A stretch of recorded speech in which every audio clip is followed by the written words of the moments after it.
en las decisiones que la justicia tiene que tomar, no solamente los operadores jurídicos, sino también los operadores administrativos deben observar el ordenamiento jurídico interno, y no solo el ordenamiento jurídico interno, sino también el ordenamiento jurídico internacional.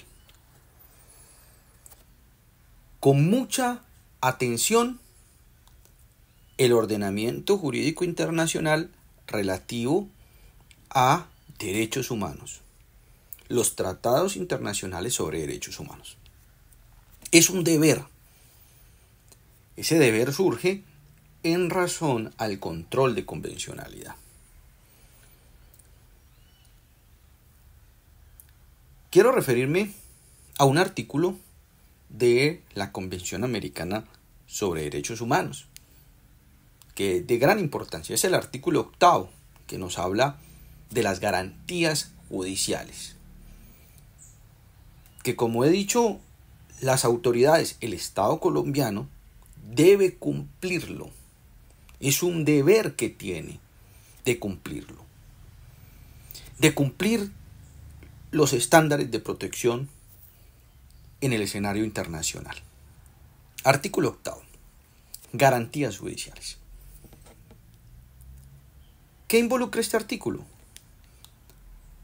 Nos dice el artículo 8 de la Convención que toda persona tiene que ser oída con las garantías de un debido proceso, por así decirlo, en un plazo razonable, por un juez o tribunal competente, independiente e imparcial. Miren que la imparcialidad es la característica, según John Rawls, en su teoría de la justicia, de la estructura judicial. La justicia se debe caracterizar por ser imparcial. Una imparcialidad desde un aspecto subjetivo, es decir, la persona que está impartiendo justicia, el servidor público, no tiene que tener ninguna consideración con la persona que se está investigando, que se está juzgando. La única consideración tiene que ser la realidad jurídica, el derecho.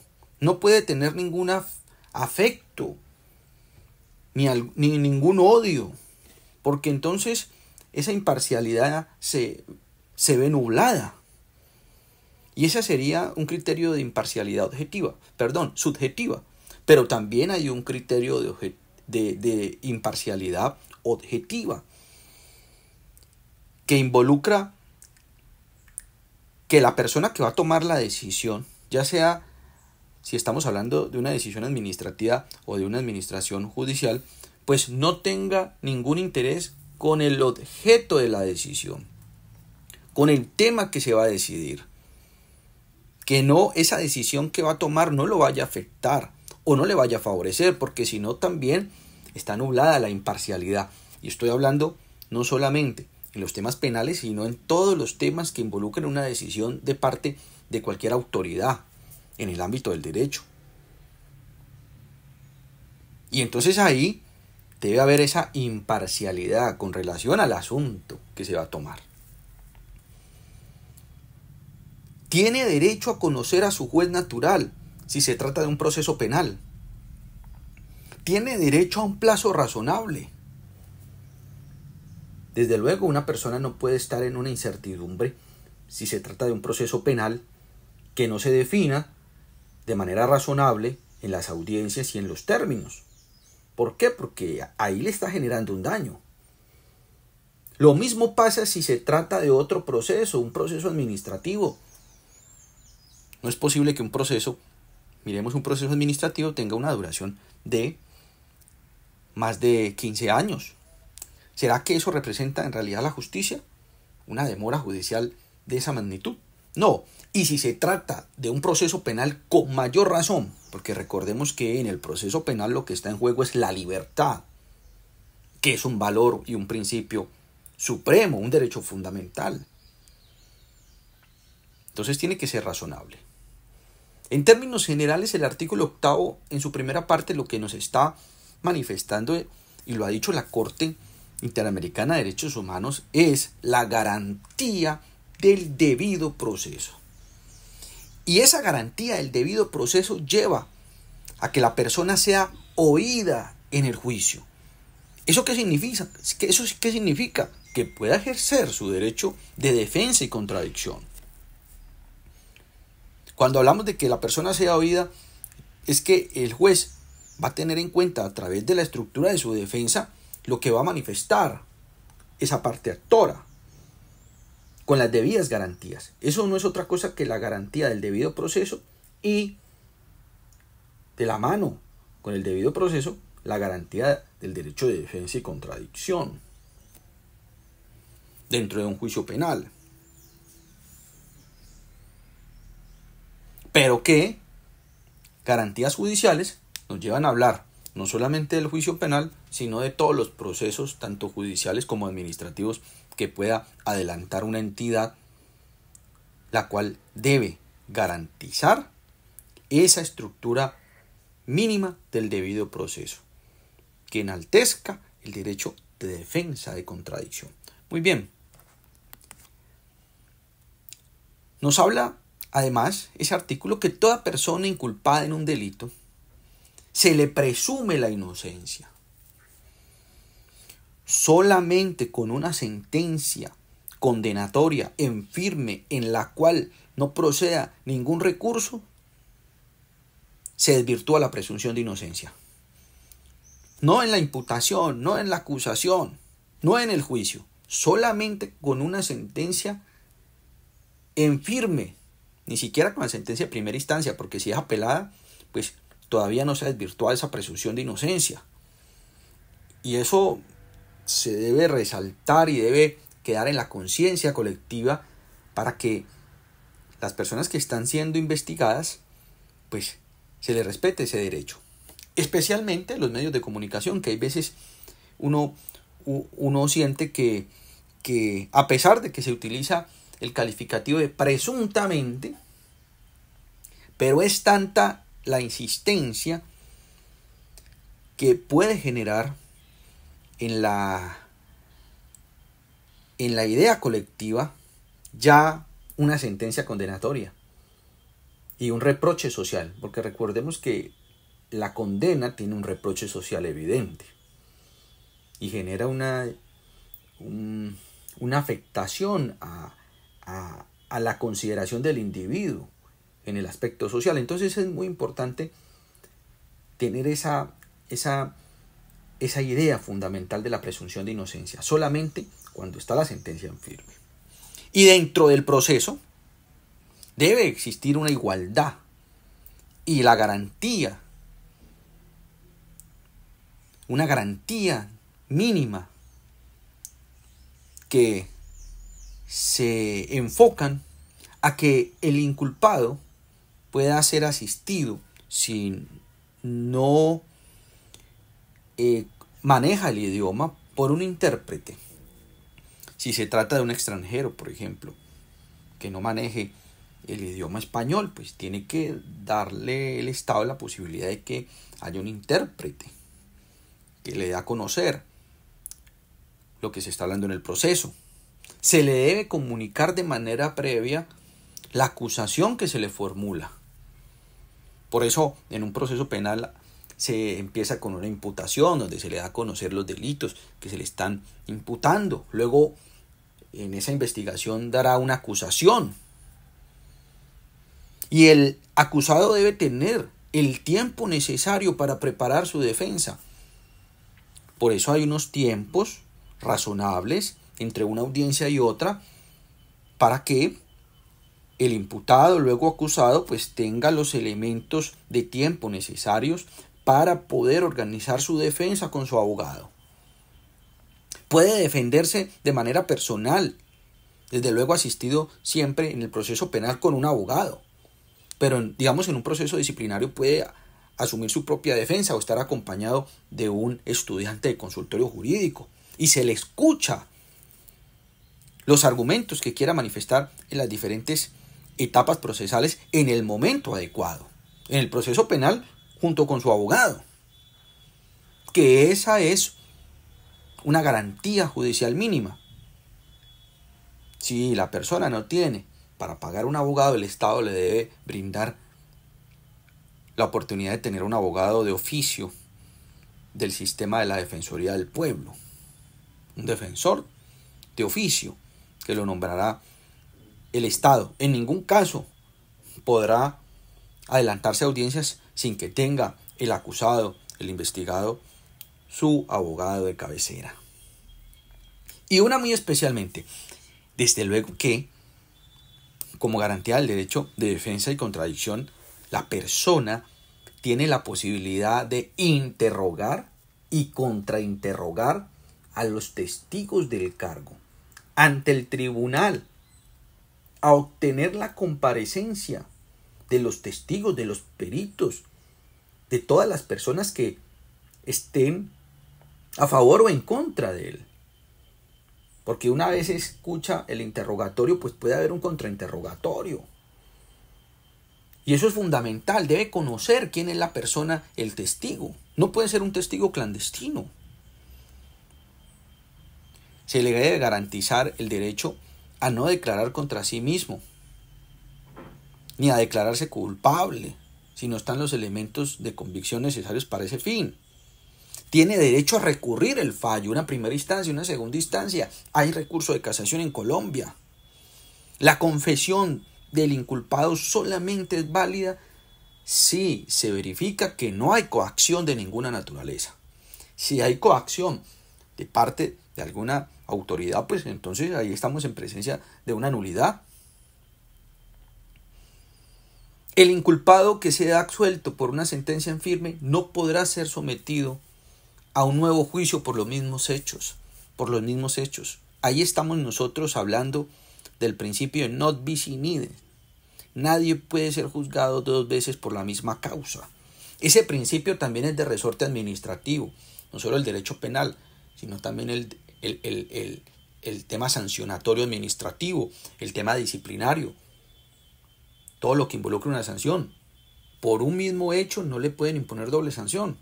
Viola el principio non bis in idem, está consagrado también en nuestro orden interno, en el artículo 3 de la ley 1437 de 2011. Principios.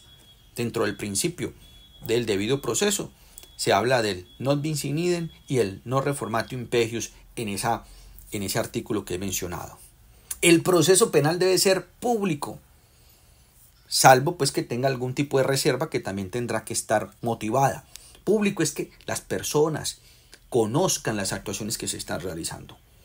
El funcionamiento de la justicia sobre la mesa, en público, para que no solamente estén pendientes los abogados y los defensores, sino la sociedad, porque hay unos juicios que involucran a toda la sociedad. Y el ciudadano puede y tiene derecho a conocer esos juicios.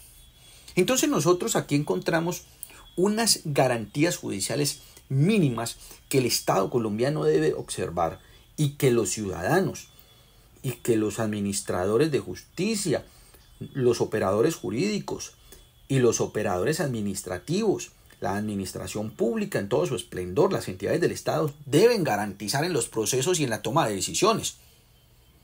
Y con mayor razón en el proceso penal, pero también en las actuaciones administrativas donde se vaya a decidir. Este artículo también, este artículo 8, pues se ha incorporado en su esencia en el artículo 29 de rango constitucional, que habla del debido proceso. Empieza diciendo, artículo 29, el debido proceso se aplicará a toda clase de actuaciones judiciales y administrativas. Y ahí desarrolla gran parte de esas ideas que establece el artículo 8.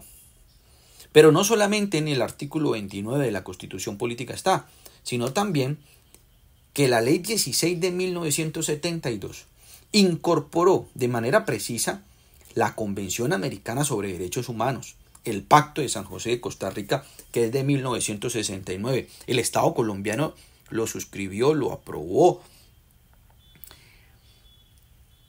lo ratificó y lo incorporó como norma de la República de Colombia a través de la Ley 16 de 1972. Es decir, no solamente se cumple porque hace parte del derecho internacional de los derechos humanos que nosotros hemos ratificado, sino también porque hace parte de nuestro orden interno. De doble connotación. No podría haber una excusa. Y además, la importancia de estos artículos o de esta convención, pues esta convención se incorpora, según el artículo 93 de rango constitucional, con prevalencia en el orden interno. ¿Por qué? Porque hace parte del bloque de constitucionalidad. El artículo 93 dice lo siguiente, primer inciso, los tratados y convenios internacionales ratificados por el Congreso que reconocen los derechos humanos y que prohíben su limitación en los estados de excepción prevalecen en el orden interno. El primer inciso es una cláusula de apertura al derecho internacional de los derechos humanos. Si hay un choque normativo, si hay una incompatibilidad entre el orden jurídico interno y una norma, como es el artículo 8 de las garantías judiciales mínimas de la Convención, prevalece, lo dice la misma Constitución, prevalece el artículo 8, prevalece la Convención. Ahora, prevalencia no significa que esté por encima de la Constitución política. Está al mismo nivel, la misma jerarquía. ¿Jerarquía qué? Constitucional, porque estas normas ingresan en el bloque de constitucionalidad. La Convención es una norma constitucional porque se incorpora en ese denominado cuerpo de constitucionalidad, traído del derecho francés por la Corte Constitucional.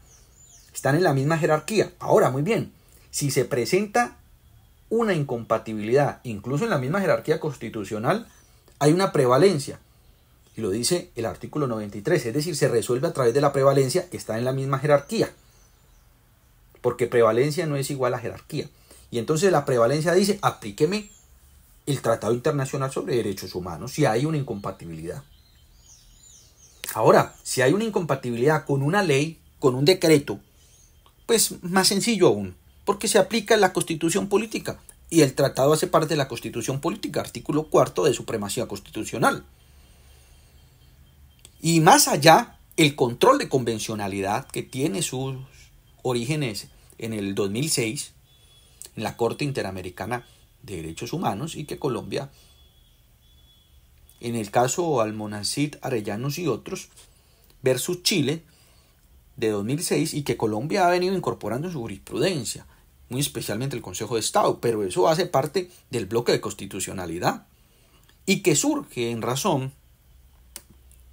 a los primeros artículos de la Convención Americana, el artículo primero y el artículo segundo, que habla de la obligación de respetar los derechos, el artículo primero, que es el mandato general, que dice que los Estados partes se comprometen a respetar los derechos y libertades reconocidos en la Convención y garantizar el pleno ejercicio de los mismos a todas las personas. Y el artículo segundo, que habla del deber de adoptar disposiciones de derecho interno. El Estado colombiano tiene la obligación de adecuar el ordenamiento jurídico interno a los estándares establecidos en la Convención Americana sobre Derechos Humanos. Si el derecho jurídico, el orden jurídico interno va en contravía de esa convención, pues tiene que adelantar las actuaciones legislativas necesarias para que haya una compatibilidad, una simetría en lo que dice el ordenamiento jurídico interno en relación con el derecho consagrado en la Convención. De tal suerte que si no la hay, pues tiene que aplicar la convencionalidad, que no es otra cosa que, si existe una incompatibilidad entre una norma interna y alguna referida en la Convención, aplique la norma referida en la Convención, porque hay un control de convencionalidad. Porque aquí está de por medio la palabra del Estado colombiano. El pacta sunt servanda. Lo que se compromete el Estado colombiano debe cumplirlo. Entonces aquí tenemos nosotros unas garantías judiciales mínimas. ¿Tenemos casos donde Colombia pueda haber incumplido las garantías judiciales mínimas? Sí. La justicia sin rostro. caso Manuel Francisco Becerra Barney versus el Estado colombiano ante el Comité de Derechos Humanos, dijo el comité que se vulneró en el proceso de justicia sin rostro, en el juicio, en la justicia sin rostro, se vulneró al señor Manuel Francisco Becerra Barney las garantías consagradas en el artículo 14 del Pacto Internacional de Derechos Civiles y Políticos, que si ustedes lo revisan bien, el artículo 14 establece en esencia lo mismo que establece el artículo 8 de la Convención Americana sobre Derechos Humanos. Establecen las mismas obligaciones, son garantías judiciales mínimas. Y el comité resguarda el Pacto Internacional de Derechos Civiles y Políticos. Y la Comisión Interamericana de Derechos Humanos resguarda la Convención Americana sobre Derechos Humanos. El artículo 8 y el artículo 14 de esos catálogos, pues, comparten la esencia normativa de las garantías judiciales mínimas. Y ya el Estado colombiano, ya ese comité se pronunció en el caso Becerra Barney versus Estado colombiano frente a la vulneración del artículo 14. La justicia sin rostro, una justicia que no permite conocer al juez natural, que no permite una audiencia pública, que no permite interrogar y contrainterrogar a los testigos de cargo, porque son testigos protegidos, porque también son protegidos en su identidad. Pues ¿cómo se va a hacer un contrainterrogatorio o un interrogatorio con esas garantías? Entonces hay una vulneración en esos casos al debido proceso internacional, al debido proceso, al derecho de defensa y contradicción, que hace nugatoria las garantías judiciales mínimas. Y ahí, digamos que hay una decisión internacional que el Estado tiene el deber de acatar de buena fe, y establece el Estado colombiano un procedimiento que es la Ley 288 de 1996, que luego en otra oportunidad haré una referencia y colocaré ese ejemplo para mirar cómo funciona el tema de las garantías judiciales dentro de los procesos penales y en general dentro de todo actuación, proceso, procedimiento que adelante una entidad pública. ¿De acuerdo? Entonces quería resaltar la importancia